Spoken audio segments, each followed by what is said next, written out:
One of the things people think that they will suffer as a future EV owner is range anxiety. The feeling that you constantly have to watch the remaining range of the car due to the paranoia that you might run out at any moment. In reality, this isn't a valid concern. Within a couple of weeks of owning an EV, you realise that the range of a modern car is actually quite a lot, and that the car's displays and infotainment system make managing that range very easy. Furthermore, as soon as you're looking for them, you start to notice just how many public charge points there are, and realise that stopping for a quick top-up is always going to be an option. What is less clear as a new EV owner is whether a charging stop will be successful. Might the charger be broken? Could the charge points all be in use? Will payment authorization fail? Charger anxiety is a more realistic concern than range anxiety. After all, the charging network is less in our control. That's what I want to discuss today.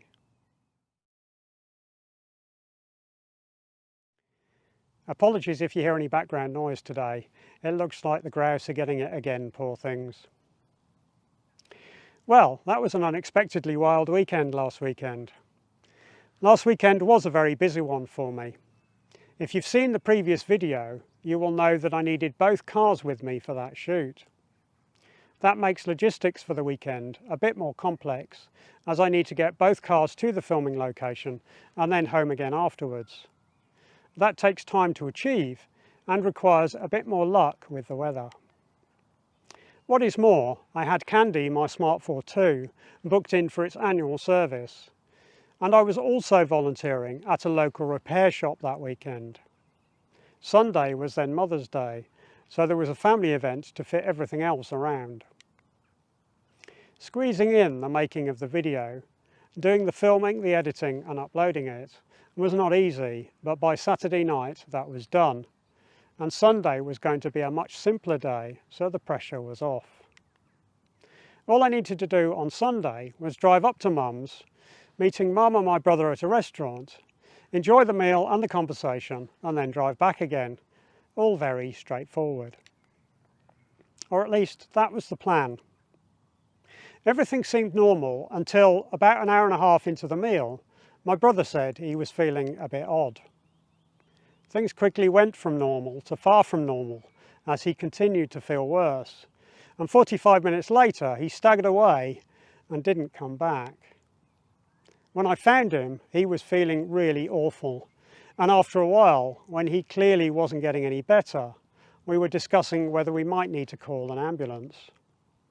Sure enough, he would end up being taken by ambulance to A&E, and I'd be following along afterwards, heading for a hospital I didn't know, having dropped Mum off at home. Thank goodness for SatNav. I stayed with him to make sure he was okay, keeping him company and relaying information as we knew it to his wife and his friends. Fortunately, every serious condition was ruled out and he was released at 2:15 a.m, at which point we headed to a hotel to get some sleep as we were both too tired to drive home. When booking the hotel, my brother had spotted that the hotel had some charge points, and it seemed to make sense to try to plug the car in. I still had quite a lot of charge, about 38%, but that would not be quite enough to get all the way home the following day. Getting a bit more would make for a very straightforward trip the following day, so plugging into the AC charge point made sense. The charge points at that hotel are part of the BP Pulse network, one I'd not used before. So there I was at 2:40 a.m, trying to use a network that I'd never tried before, and that didn't go well. I spent a couple of minutes trying a couple of payment methods before realising that BP Pulse run a closed proprietary network for AC charge points and giving up. It looks like you can only use the BP Pulse app or their RFID card to pay for AC charging. I don't do any of that nonsense at the best of times, but certainly not at that time of the morning.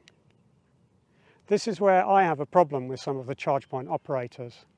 They seem to think that we're going to register for their app to use a ChargePoint infrequently, and that's simply not the case, certainly not for me.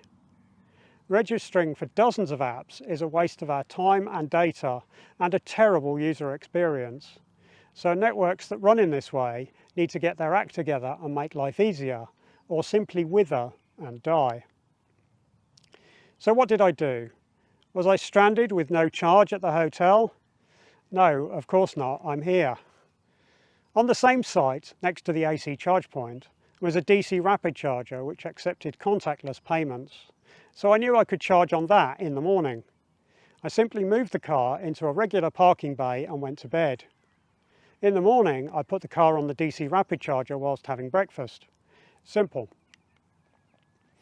I have to say, I was very tempted not to use the DC rapid charger either.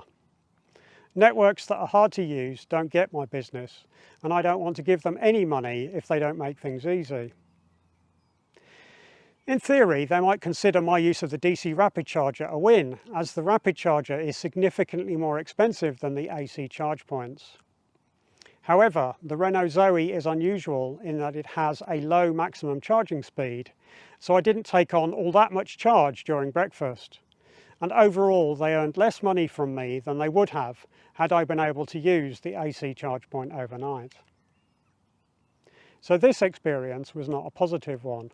But we live and learn, and now I will remember to avoid BP Pulse until they get their act together.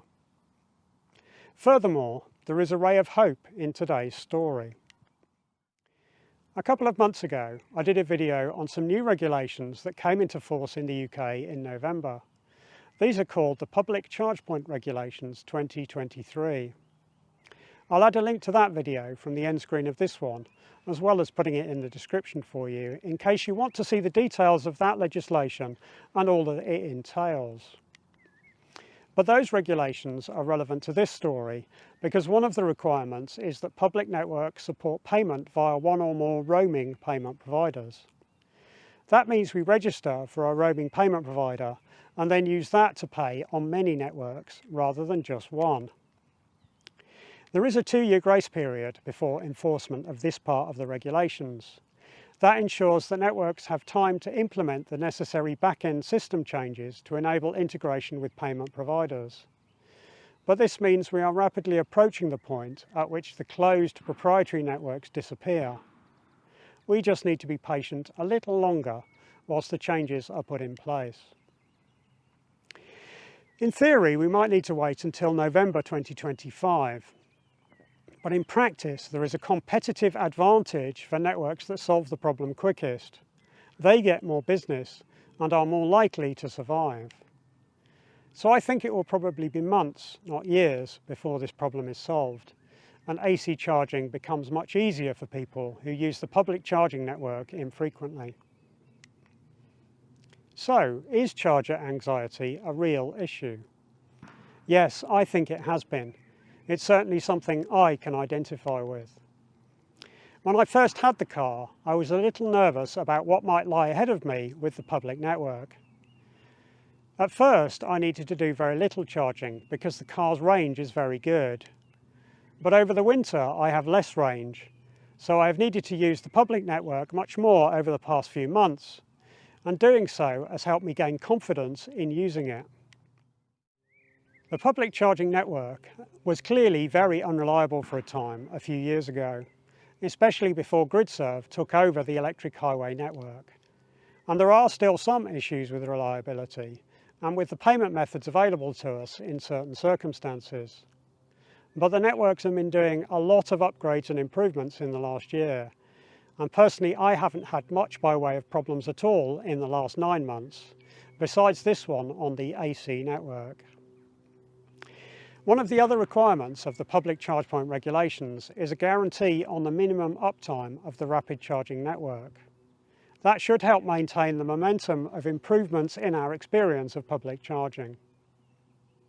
The expansion of the public charging network has been very dramatic in the last 12 months or so, with ZapMap reporting an increase in the number of charge points of 47% over the last 12 months. And there's no indication of that slowing down at the moment, as that figure is slightly up from the 45% when I last checked on it a couple of months ago. As a result, the chances of finding all charge points at a site occupied is getting less all the time. Having said that, there will be occasions when choosing your time and location for charging might still be important, as the network still needs to fill out in some areas. I currently avoid sites with only a single charge point when time is of the essence, although I do wonder if everyone else might do the same and increase congestion at bigger sites. Bear that in mind and try a few different strategies to see what works best for you. If I think back, I can still remember the first time I had to fill my first car with petrol. I remember being a bit nervous about it. Despite having watched my dad do it many times, it seemed different when I had to do it for myself. Looking back now, it's difficult to believe that I would have found that first fill an issue. It's hard to imagine what it was I felt apprehensive about. It's the same with charging an EV on the public network. Even if you know the theory, it can seem intimidating to begin with. But each time you use it, you gain more confidence and it seems less of an issue. Anxiety has its roots in fear. To paraphrase that well-known saying, the thing we have to fear is fear itself. And it can be difficult to take the first step. But once you have, you will feel the anxiety start to reduce. In summary, pretty much all of my public charging experiences have been positive. AC charging is more problematic at the moment, but that should come to an end in the next 12 months or so, perhaps even less. With modern EVs capable of ever more range, more charge points available than ever before, with greater reliability plus easier payment coming, I think the era of charging anxiety is coming to an end. Before I finish, a quick reminder that I will be at the Everything Electric show in a few days. That's at Excel London from the 28th to the 30th of March. If you are attending and see me, come and say hi. It will be great to meet you. Thanks very much for joining me. Your questions and comments are most welcome in the section below. What are your thoughts on charger anxiety? If you've liked the video, then it's a help to me if you click the thumbs up button. That tells YouTube that you've enjoyed it, and YouTube may promote it to others based upon that. And of course, click subscribe if you want to see more. Thanks.